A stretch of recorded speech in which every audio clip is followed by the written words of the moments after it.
So a new PTR build just dropped for patch 10.1.5, and I gotta say, this patch is going to be absolutely awesome. It's filled with new features, new mounts, new Transmogs, and a new Megadungeon. Today, let's cover the Transmogs from the newly released loot tables that are coming from the new Megadungeon, Dawn of the Infinite. They're a little bit unfinished. This is all PTR stuff, so it's subject to change. After, we will explore some interesting new crafting plans which hint at the return of old, now unattainable items, and we will end with a handful of data mined mounts. So there's a lot to cover today, which means let's get right into it.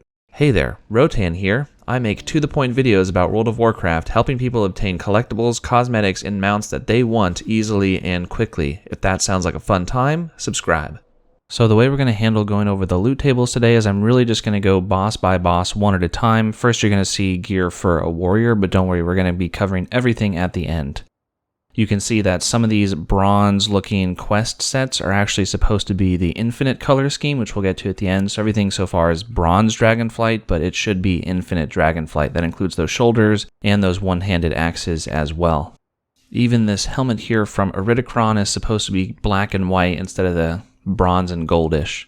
You'll see the first item here actually being these boots, which have that correct black and white infinite Dragonflight theme that I really enjoy.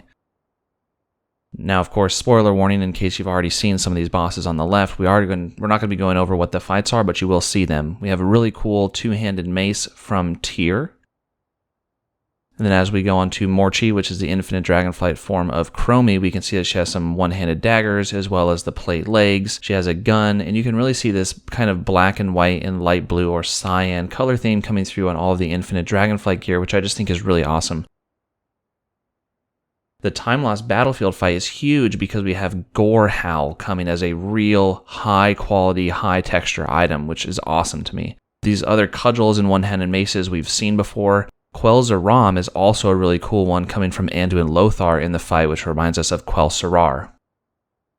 Overall, I'm really excited not only about the infinite Dragonflight armor set and that color scheme, but Gore Howl is huge. I might just complete this dungeon over and over to get that as a transmog. Quel'zaram, same thing. And you can see as we move on to Chronoloord Dios that we have a couple more of these black and white weapons. And I really just think this set is going to look fantastic, especially just as a dungeon set. I think it looks better than a lot of the raid sets out right now. We do have a couple shields and offhands as well, and there's a mount that drops from Chronoloord Dios, the Reigns of the Quantum Courser, which just says it takes on the form of a random mount from the past. Now, I don't know if this means from the past in terms of the time rifts, or if it just means old unattainable mounts you can't get anymore, like the Swift Zulian Tiger, for example. Now I'm going to be covering all the other items that weren't warrior specific, so it's going to be other weapons and plate that you can see here. And remember, anything that shows up like bronze Dragonflight is supposed to be the infinite Dragonflight, so just imagine it in kind of this black and white color scheme. They actually don't have a lot of these live right now on the newest build, but they have been data mined and are available online and other places if you want to see exactly what they look like. As I'm moving through now, I'm actually doing the leather set, and you'll see as I move through the leather, the mail, and even the cloth sets that they don't have too many of the black and white color schemes. You see them on the shoulder here, and you see it on the helmet here for leather, but besides that, a lot of the other classes, especially cloth, seem to have almost none of the pieces actually available in-game with the black and white color scheme. They're all just the bronze Dragonflight color scheme.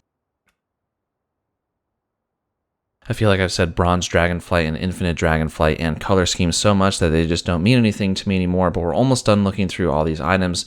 Now we're moving on through the mail sets, and of course after that we'll complete with cloth. You guys already have seen, if you've watched my other videos on these transmog sets, my opinions on the mail one, which is that it doesn't look great. I actually might think differently of that now when I've seen the mail armor set on different races. The mail armor set just does not look great on an orc, but it looks much better on something like a human or a blood elf.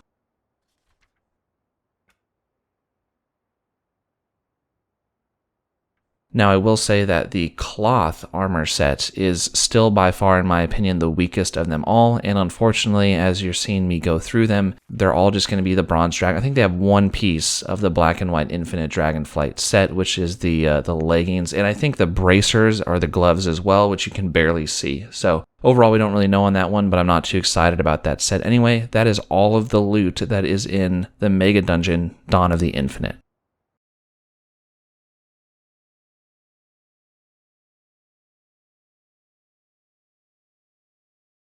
I wanted to zoom in on a couple of these models here, namely Gorehowl. It's just going to be awesome. I'm glad that we finally get an up-resolutioned, a high-resolution texture version of this weapon model. It's a legendary axe that, as a warrior, I'm just really excited to be going for. And secondly, as I called out before from Anduin Lothar, we have quel'zaram, which is a really cool one-handed sword. It's going to be great for tanks. It really harkens back to quel'sarar and other, I think there's another quell sword that I can't think of right now, from back in the day. And so it's really great, in my opinion, that they brought these back. I'm really excited about this. Now that we've finished talking about the Dawn of the Infinite items, we'll go on to one of the new transmogs that just came out on this build from the Time Rifts, which are the Pauldrons of the Fire Lord. So if you ever wanted your shoulder plates to look like Ragnaros, now is your chance.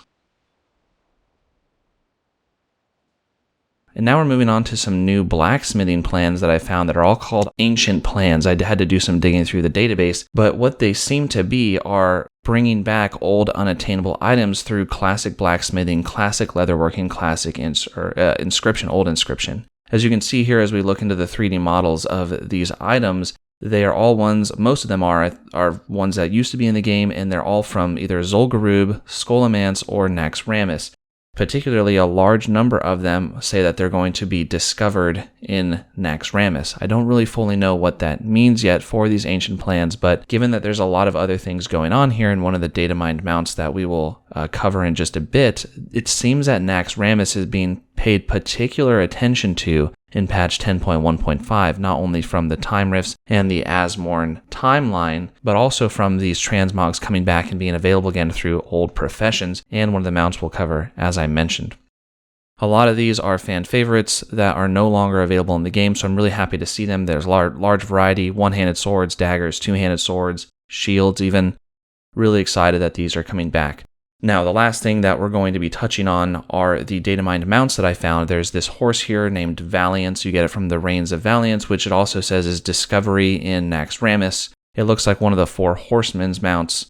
Up next, we have the Scarlet Terror Dax, which this and the mount I'll show afterwards, which is a Griffin, both look like they're the flying quests for the Zandalari Trolls and the Koltirian Humans, respectively, which don't really have their own flying mount quests when they hit that level, and they don't get their own mount. So now it just seems like they have a racial flying mount. That's all this is, from what I've seen. And finally, we have a secret mount that says it comes from the Secrets of Azeroth called Patty, and you get it with Patty's cap. And you can see on the back of this mount next to the saddle, there's a hat. I'm not sure if that's supposed to be on the llama or if that's supposed to be on you as a player. So that's all of the new information that we have for today. There's a lot of it. Not sure what the ancient plans or what all the deal with Naxxramas is going to be. There's some hints towards a new corrupted Ashbringer, but that could just be quest related. Who knows? A lot of exciting stuff is coming in the next patch.